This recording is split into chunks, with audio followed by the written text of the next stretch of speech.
I have a love-hate relationship with these trips. Every time I go to an MUN conference, or an HMC conference, or a CultCon conference, I love it. It's a great experience, I meet interesting people, but when I return, when I'm told school is in 5 hours, suddenly, somehow, the gods have stricken me with a fever. And I can't go to school for the next few days. I'm made hot, I'm made sweaty, and I'm challenged by this awful fever that becomes onto me whenever I return to school from being in a different environment. But I kind of like this. I kind of like this time I get to relax. This time I get to be away from school. This fever affords me an ability to see the world from a different lens. That lens being one where I'm not stuck in school. That lens being open corridors. So, what should we do?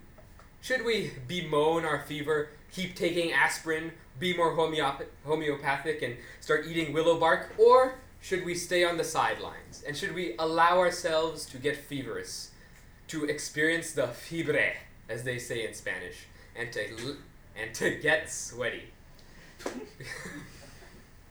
Because when you have a fever, the solution to it is often to sweat it out. That's what aspirin and willow bark do. They actually make it so that your body starts working faster so that you sweat it out.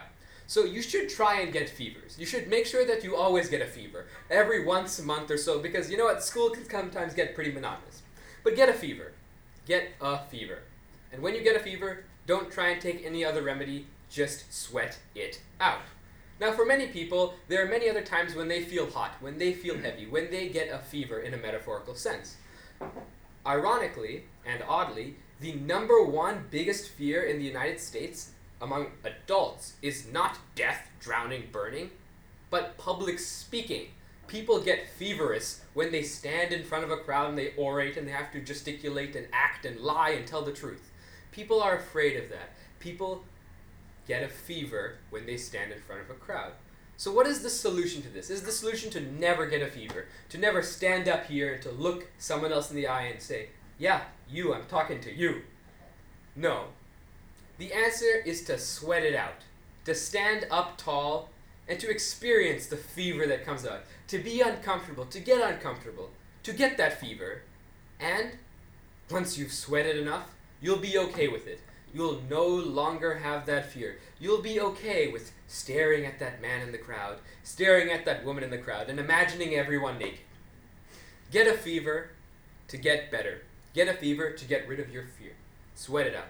Now, when else should we get a fever?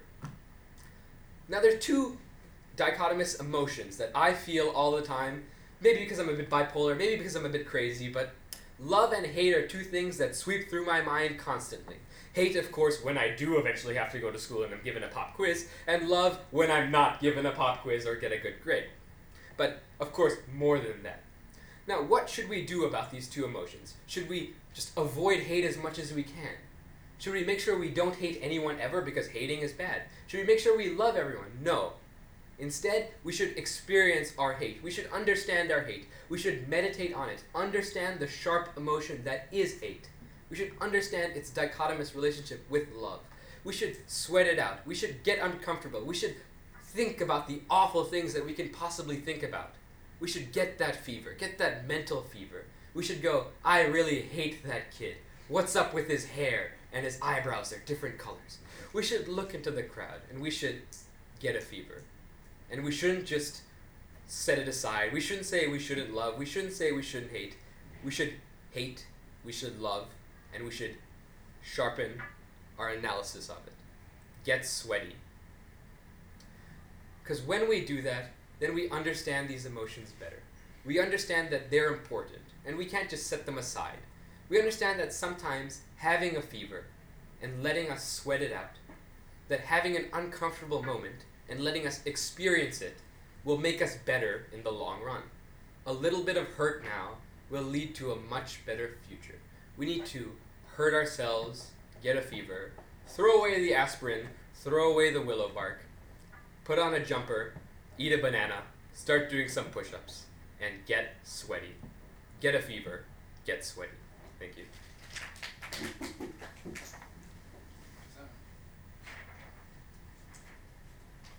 Do you guys watch your practice things on that YouTube channel? Sometimes.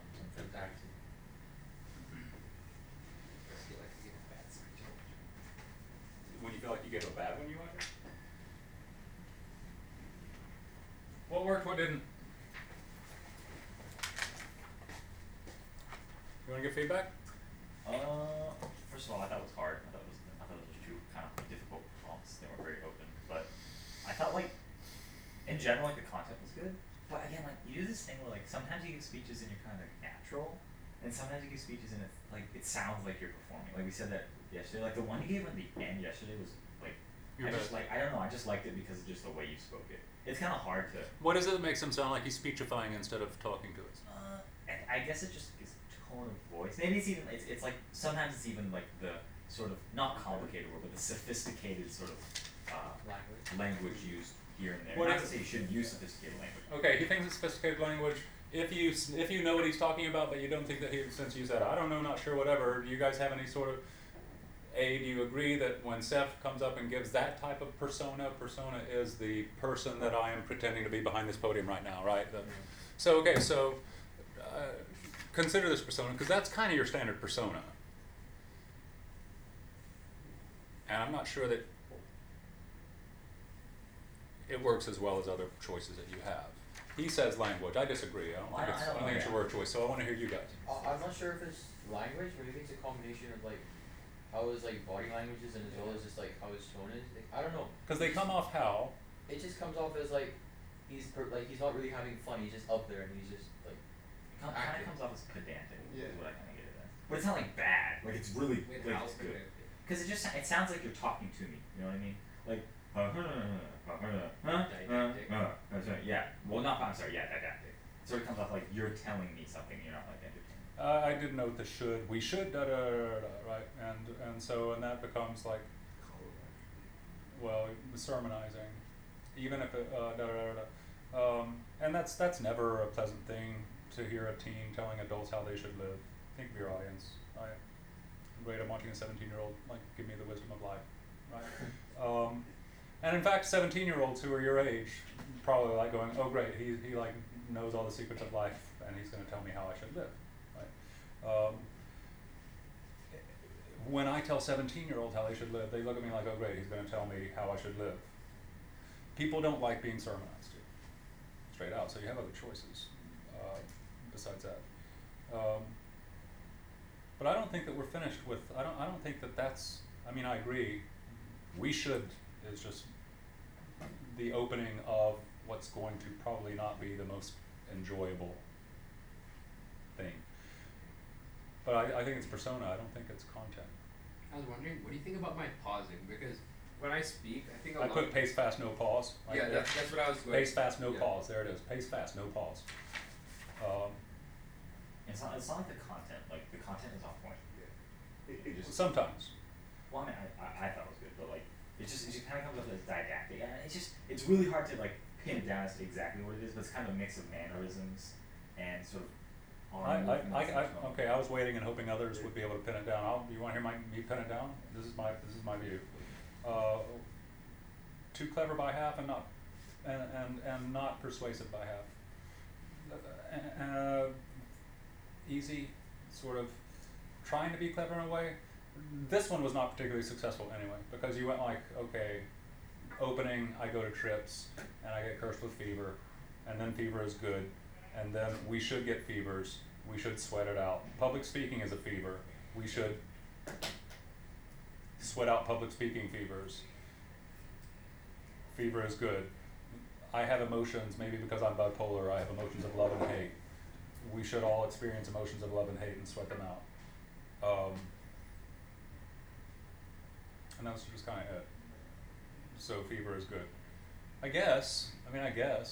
It reminded me of your oxymoron, yellow, see oxymoron. There weren't very many connections here. Huh? There weren't as many. There was no oxymoron. So. No, you know what I'm saying though. Just you, I don't know. I think it was kind of preachy. Like, Well, that goes back to the sermonizing thing.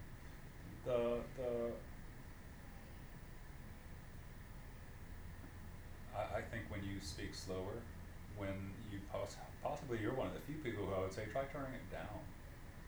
Try turning it down. Because it does seem insincere in the end. It doesn't seem like you really are you up there, and you really mean what you're saying. It sounds like you're just hoping that this is going to be clever, and you don't really,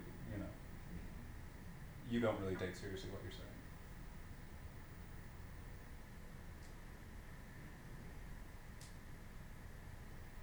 When you do it that way.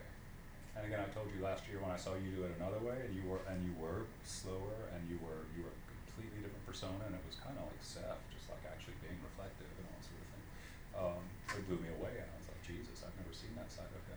And that was you, quieter, slower, way more thoughtful, and apparently actually caring about what he was talking about in that one, and not trying to be clever and clever. That was the legalist speech, right? And I don't remember the content, but finally, the last thing, dude, it would have been far more funny to hear you talk about the things that you only tossed off as clever one-offs before going back to the sermon.